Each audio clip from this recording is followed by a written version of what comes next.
So, ayun, declare muna tayo ng sum variable kung saan dito mag-store yung summation na lahat ng numbers na divisible by 5 between 1 to 1,000. Then, mag-initialize tayo ng index na may value ng 1 kasi mag-start tayo sa 1. Then, 1 is greater than or equal to 1,000 dahil since ang value ng 1 ay meaning 1 to 1,000 ang range.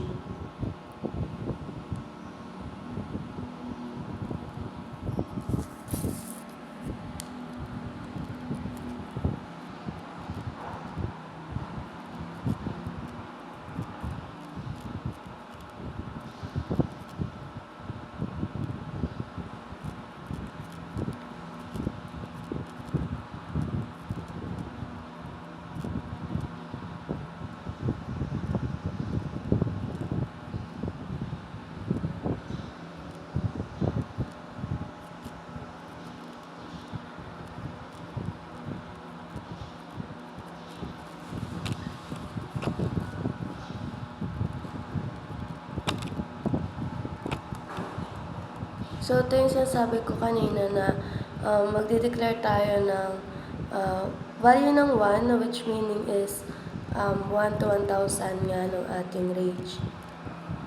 So, console that right line. Ito yung parang declaration na kung saan lalabas yung answer, yung outcome. Para dyan lumabas yung result.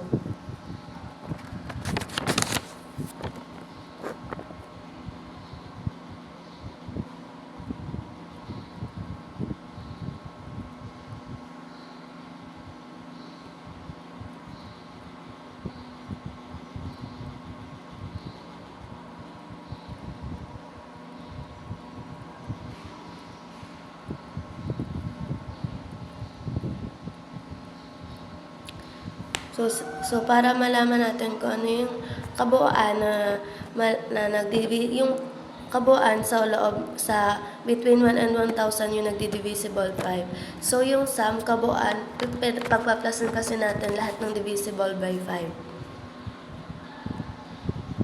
So adjust lang natin para hindi ganun kahaba. So run natin.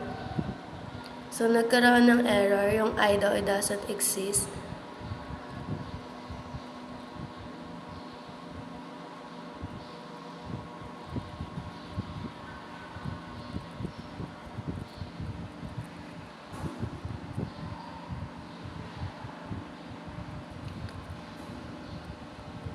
So, maglagay tayo ng console.read key para hindi natin maiwasan yung pagbaback. So, semicolon. So, error ulit. So, the name I does not exist in the current context. So, ididikit na lang natin tong 1 or I. Yung I, it represent to the index.